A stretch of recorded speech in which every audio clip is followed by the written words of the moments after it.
Bien, desarrollemos nuestro tercer ejercicio de estática.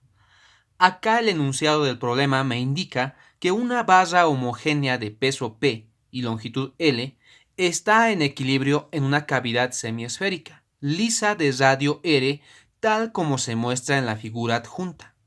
Lo que nos piden acá es determinar el valor del ángulo de equilibrio alfa. Esto si L es igual a 3 veces R. Estamos hablando de la longitud de la barra y del radio de la circunferencia como tal. ¿Ok? Acá tengo la representación gráfica de mi problema y lo que el problema pide, ¿no? O quiere que hallemos es el ángulo de inclinación de la barra. ¿Esto para qué? Para que el sistema se encuentre en equilibrio. ¿Ok? Como podemos ver acá, los datos prácticamente son algebraicos y tenemos que trabajar con esos datos, ¿sí? Entonces empecemos. Lo primero que vamos a desarrollar es siempre el diagrama de cuerpo libre de la barra, ¿ok? Acá ya tengo representadas las tres fuerzas que actúan en mi barra. Estamos hablando de la reacción en el punto A, estamos hablando también del peso P de la barra como tal y de la reacción en el punto C, ¿ok? La reacción en el punto A se la debe dibujar de forma tal que siempre vaya dirigida hacia el centro de la semicircunferencia, ¿sí? Esto es una propiedad de la semicircunferencia como tal, que si yo tengo una barra apoyada dentro de esta superficie, la reacción en ese punto de apoyo debe ir siempre dirigida hacia el centro de la semicircunferencia, ¿sí? Por eso es que la reacción en el punto A se la dibuja de esa forma. La siguiente fuerza acá es la fuerza del peso, que debe ubicarse en el centro geométrico de la barra y esta debe dirigirse siempre hacia abajo, ¿sí? Y tenemos la última fuerza, la reacción en el punto C. Y esta reacción se la debe dibujar de forma tal que quede de manera perpendicular al plano de contacto, ¿no? Y esa es prácticamente la dirección de esas tres fuerzas, ¿sí? Ahora lo que debo desarrollar acá es la primera condición de equilibrio y la segunda condición de equilibrio. Para eso debo tener un eje coordenado, ¿sí? Entonces vamos a escoger un eje coordenado de forma tal que simplifiquemos la operación del problema, ¿ok? Por lo tanto, el eje coordenado en el cual vamos a trabajar será este, ¿ok? Eje X positivo y eje Y positivo. Lo que sigue ahora es descomponer las fuerzas que no se encuentren en mi eje coordenado. Estamos hablando de la reacción en el punto A y estamos hablando también de la fuerza del peso P de la barra. La reacción en el punto C prácticamente ya se encuentra en el eje Y de mi eje coordenado, ¿sí? Por lo tanto, no es necesario descomponer esta fuerza. Entonces, debemos descomponer la reacción en el punto A tanto en el eje X, ¿sí? Y también lo debemos descomponer en el eje Y. También debemos descomponer el peso P tanto en el eje y también lo debemos descomponer en el eje X, ¿sí? Ahora, estas deben tener un ángulo de inclinación para su descomposición, ¿sí? El ángulo de inclinación en este caso para la reacción A es este, y el ángulo es alfa. Al igual que el peso P, el ángulo alfa se repite en este punto. Por lo tanto, al lado del ángulo siempre es coseno, y este vector es prácticamente P coseno de alfa. Y este vector es P seno de alfa. Acá tenemos la reacción en el punto A, al lado del ángulo coseno, coseno de alfa, y tenemos la reacción A, seno de alfa. ¿Ok? Ahora, una pregunta que puede surgir acá es, ¿por qué el ángulo de inclinación alfa se repite en este punto para la fuerza P?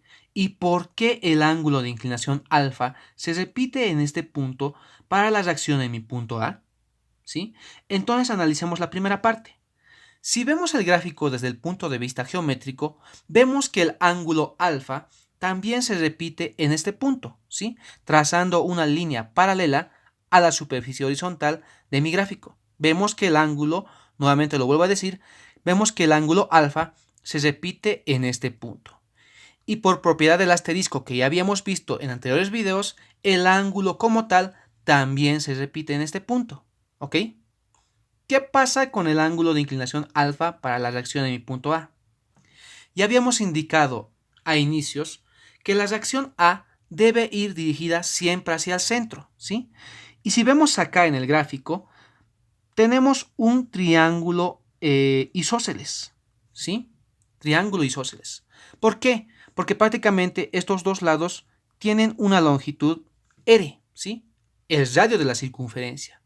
Y vemos acá que por propiedad de ángulos, el ángulo alfa acá, ¿no? El ángulo alfa, perdón, se repite en este punto. Y como el triángulo es prácticamente isósceles, el ángulo también se repite en este punto, ¿sí? Es por eso que el ángulo de inclinación, ¿no?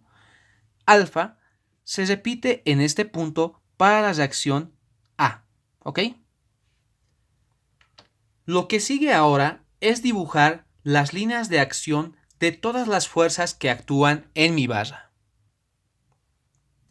Una vez dibujadas las líneas de acción de todas las fuerzas que actúan en mi barra, podemos notar que la línea de acción es la misma para las fuerzas R sub A coseno de alfa y P seno de alfa, ¿sí? Entonces, como segundo punto, vamos a desarrollar la primera condición de equilibrio. Ya sabemos que la primera condición de equilibrio simplemente es la sumatoria de fuerzas en el eje X es igual a 0 y la sumatoria de fuerzas en el eje Y es igual a 0, ¿sí? ¿Qué fuerzas tengo en el eje X? Tengo la reacción en A coseno de alfa, ¿no? Reacción en A coseno de alfa positivo y también tengo P seno de alfa negativo menos P seno de alfa, ¿sí? No tengo ninguna reacción más en el eje X, según mi eje coordenado, ¿sí? Por lo tanto, todo esto es igual a 0. ¿Qué pasa con la sumatoria de fuerzas en el eje Y? Tengo acá una reacción en A seno de alfa, ¿sí? Reacción A seno de alfa menos P coseno de alfa, ¿sí? Menos P coseno de alfa y más la reacción en el punto C, más R sub C. Y todo esto es igual a 0, ¿sí? De acá voy a despejar la reacción A coseno de alfa, ¿sí? Tengo reacción A coseno de alfa es igual a P seno de alfa. Y tengo de acá que reacción A seno de alfa es igual a P coseno de alfa menos la reacción en C, ¿no? Y acá tengo mis dos primeras ecuaciones, ¿sí? Mi ecuación 1 y mi ecuación 2, ¿sí? No tengo que hacer nada más en la primera condición de equilibrio, ¿sí? Esto ya es mecánico, ¿sí? Lo vuelvo a repetir, es mecánico. Como tercer punto, lo que tengo que hacer ahora es la segunda condición de equilibrio, ¿sí?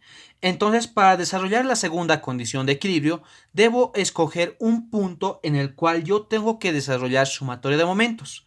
Y ya habíamos indicado, y lo vuelvo a repetir, debemos escoger ese punto de forma tal que tratemos de eliminar la mayor cantidad de fuerzas que actúan en mi barra, en este caso, ¿sí? Entonces, yo voy a escoger este punto, ¿sí? Y este punto es el punto A, ¿sí? Por lo tanto, yo voy a desarrollar sumatoria de momentos en el punto A y estas van a ser iguales a 0 con todas aquellas fuerzas que actúan en este sentido positivas, ¿sí? Ahora, para desarrollar sumatoria de momentos en el punto que ya he designado, debo buscar distancias perpendiculares, ¿sí? Y vemos acá, ¿sí?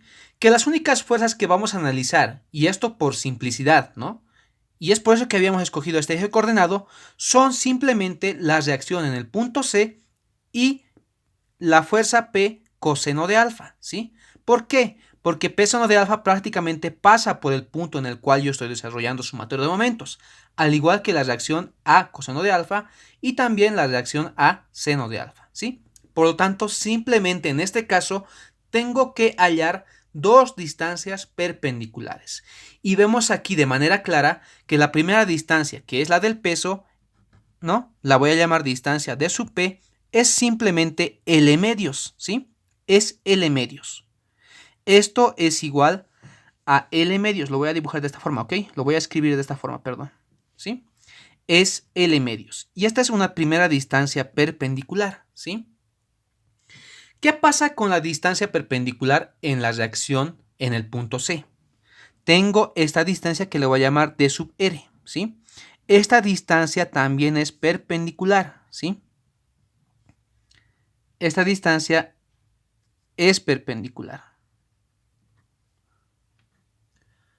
Ya sabemos que la distancia d sub p es igual a L medios. Entonces lo único que nos faltaría hallar acá es la distancia perpendicular d sub r. Entonces para hallar esta distancia vamos a apoyarnos en el gráfico del problema, ¿sí? La distancia prácticamente, la distancia d sub r que queremos hallar es esta. La voy a desplegar en este punto, ¿ok? La distancia perpendicular que tenemos que hallar o que queremos hallar es esta, ¿sí? Y le hemos llamado d sub r, ¿sí? Para hallar la distancia d sub r, yo debo conocer una propiedad de la circunferencia como tal, ¿sí? Y lo tengo mencionado en este punto o en esta parte, ¿sí? Ángulos de las circunferencias. Que si yo tengo un ángulo circunscrito acá, el ángulo siempre va a ser recto, ¿sí? Eso es lo que indica este teorema, ¿sí? Todo ángulo inscrito en una semicircunferencia es recto. En otras palabras, es 90 grados, ¿sí? Debo conocer esta propiedad de ángulos dentro de mi semicircunferencia para hallar la distancia perpendicular de sub r, ¿sí? Si yo no sé esta propiedad, no lo voy a poder hallar, ¿sí? Entonces, si yo tengo esta distancia, o perdón, este ángulo recto en acá, ¿no? Obviamente ya tengo dentro un triángulo rectángulo, ¿sí? Si yo voy a desplegar este punto hasta acá, ¿sí? Esto prácticamente ya vale 90 grados, ¿sí? Y si eso vale 90 grados, estamos hablando de un triángulo rectángulo, ¿sí? En donde tengo un ángulo de inclinación alfa, ¿sí? Y tengo, en este caso, una hipotenusa que vale igual a 2 veces r, ¿sí? Igual a 2r. Y lo que tengo que hallar es el cateto adyacente, ¿sí? Acá prácticamente ya tengo, y lo vuelvo a decir, un triángulo rectángulo por esta propiedad, ¿sí? Todo ángulo inscrito en una semicircunferencia es recta, ¿sí? Y esto puede pasar también de esta forma, ¿ok? Si yo tengo acá un triángulo inscrito, o perdón, un ángulo inscrito de esta manera, el ángulo también es recto. Y si yo tengo también un triángulo o un ángulo inscrito de esta forma, el ángulo también es recto, ¿sí? Es una propiedad. Ahora, hallemos la distancia d sub r con una función trigonométrica. La función trigonométrica en la cual intervienen estas tres variables es la función coseno, ¿sí? Vemos que coseno, y lo voy a poner acá, coseno de alfa es igual a cateto adyacente d sub r dividido entre la hipotenusa, que en este caso es 2r, ¿sí? Despejando d sub r, tengo que d sub r es igual a 2r coseno de alfa, ¿sí? Por lo tanto, d sub r es igual a 2r coseno de alfa, ¿sí? Y hasta ahí ya tengo la distancia perpendicular para la reacción en el punto C, ¿sí?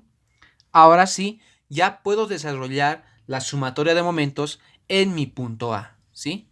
Para desarrollar la sumatoria de momentos en mi punto A, ¿no? Voy a analizar las fuerzas que actúan, ¿no? En la barra. Entonces, analicemos la primera fuerza, la fuerza P coseno de alfa. Esta fuerza prácticamente gira en sentido horario en función a mi punto en el cual yo estoy desarrollando sumatoria de momentos. Por lo tanto, el término es negativo. Ponemos menos P coseno de alfa multiplicado por su distancia perpendicular, que en este caso vale d sub P, ¿sí? Por el momento lo voy a poner así. Vayamos con la siguiente fuerza, la reacción en el punto C. Esta reacción prácticamente gira en sentido antihorario desde el punto en el cual yo estoy desarrollando sumatoria de momentos. Por lo tanto, ese término es positivo, ¿sí? Más R sub C multiplicado por la distancia d sub R. Y todo esto es igual a 0, ¿sí? Reemplazando algunos datos tengo que, ¿no? Y lo voy a poner el primer término acá, R sub C multiplicado por la distancia d sub R. La distancia d sub R, ya lo habíamos indicado, vale 2R coseno de alfa, ¿sí? R sub c multiplicado por 2R coseno de alfa, ¿sí? Menos P coseno de alfa multiplicado por la distancia de sub P. D sub P vale L medios. Y esto es igual a 0. Podemos seguir reemplazando datos, ¿ok? Tengo que acá R sub C multiplicado por 2R coseno de alfa menos P coseno de alfa multiplicado por L. L vale 3 veces R, ¿sí? Y eso es un dato de mi problema. L es igual a 3 veces R, ¿sí? 3R dividido entre 2. Y esto es igual a 0, ¿sí? Acá podemos prácticamente simplificar R o factorizar y se va al otro lado con 0, al igual que coseno, ¿sí? También coseno se me elimina. Y tengo como punto final que, ¿no? En este caso de la ecuación, 2 veces R sub C menos 3 medios de P. Y esto es igual a 0, ¿sí? Por lo tanto, tengo que R sub C es igual ¿a qué? A 3 cuartos de P, siendo esta mi cuarta ecuación. Oh, perdón, es tercera, pero bueno, ni modo. Acá ya tengo las 3 ecuaciones, ¿no? Que me las proporciona la primera y la segunda condición de equilibrio. Ahora lo que tengo que desarrollar acá es resolver el sistema de ecuaciones. Aquí ya tengo representado mi sistema de ecuaciones como tal. Ahora lo único que debo hacer es hallar el ángulo de inclinación alfa. Y vamos a empezar reemplazando la ecuación 3 en mi ecuación 2. Por lo tanto, tengo que en mi ecuación 2, R sub A seno de alfa, ¿sí?, es igual a P coseno de alfa menos R sub C. Pero R sub C es igual a 3 cuartos multiplicado por P, ¿sí? De acá yo puedo factorizar P teniendo como una ecuación final igual a ¿qué? R sub A seno de alfa es igual a P coseno de alfa menos 3 cuartos, ¿ok? Y esta sería mi nueva ecuación número 2. Ahora lo que puedo hacer es dividir la ecuación número 2 entre la ecuación número 1, ¿sí? Voy a dividir la ecuación número 2 entre la ecuación número 1. Entonces lo que tengo sería que R sub A seno de alfa dividido entre ¿quién? R sub A coseno de alfa. Y esto va a ser igual a ¿qué? P coseno de alfa menos 3 cuartos dividido entre ¿quién? P seno de alfa. Vemos que acá R sub A y R sub A se eliminan, al igual que P y P, ¿ok? Teniendo una ecuación final de seno de alfa dividido entre coseno de alfa. Y esto es igual a coseno de alfa menos 3 cuartos dividido entre seno de alfa, ¿sí? Ordenando la ecuación tengo acá que seno al cuadrado de alfa. Esto es igual a ¿qué? Coseno al cuadrado de alfa menos 3 cuartos coseno de alfa, ¿sí? Acá voy a utilizar una identidad trigonométrica y es la más conocida, que seno al cuadrado de alfa más coseno al cuadrado de alfa es igual a 1. Pero seno al cuadrado de alfa es igual a 1 menos coseno al cuadrado de alfa, ¿sí? Por lo tanto, reemplazando esa identidad trigonométrica en mi ecuación, tengo que seno al cuadrado de alfa. Seno al cuadrado de alfa es igual a 1 menos coseno al cuadrado de alfa. Y esto es igual a coseno al cuadrado de alfa menos 3 cuartos coseno de alfa, ¿sí? Acá prácticamente ya tengo una ecuación de segundo grado, ¿sí? Tengo que 2 veces coseno al cuadrado de alfa menos 3 cuartos coseno de alfa menos 1 es igual a 0. ¿Sí? Puedo multiplicar esta ecuación por 4 y tengo que acá 8 coseno al cuadrado de alfa menos 3 coseno de alfa menos 4 es igual a 0. ¿Sí? Acá prácticamente ya tengo una ecuación de segundo grado que la puedo resolver dentro de la calculadora. Entonces introduzcamos los valores numéricos de la ecuación de segundo grado. Tengo como primer número el número 8 positivo, el número negativo 3 y el número negativo 4. ¿Sí? Dándome un primer resultado de 3 más raíz de 137 sobre 16, o un valor decimal de 0,919. ¿Sí? Por lo tanto, un primer valor es 0,919. Y tengo un segundo valor de menos 0,544. ¿Ok? Menos 0,544. Entonces, el ángulo de inclinación que tengo es coseno a la menos 1 de 0,919 y el arco coseno de ¿quién? O coseno a la menos 1 de menos 0,544, dándome un valor final de coseno a la menos 1 o arco coseno de 0,919 es igual a 23,21 grados o 23,22 grados. ¿Sí? Un primer resultado es igual a 23,22 grados. Y un segundo resultado es de coseno a la menos 1 de ¿quién? De menos 0,544 es igual a 122,96. ¿Sí? 122,96 grados. ¿Sí? Ambas respuestas son válidas, ¿ok? Pero si nos apoyamos en el gráfico, vemos que el ángulo de inclinación no supera los 90 grados, ¿ok? No supera los 90 grados. Por lo tanto, la respuesta a mi problema o al ejercicio es este. La respuesta final es 23,22 grados.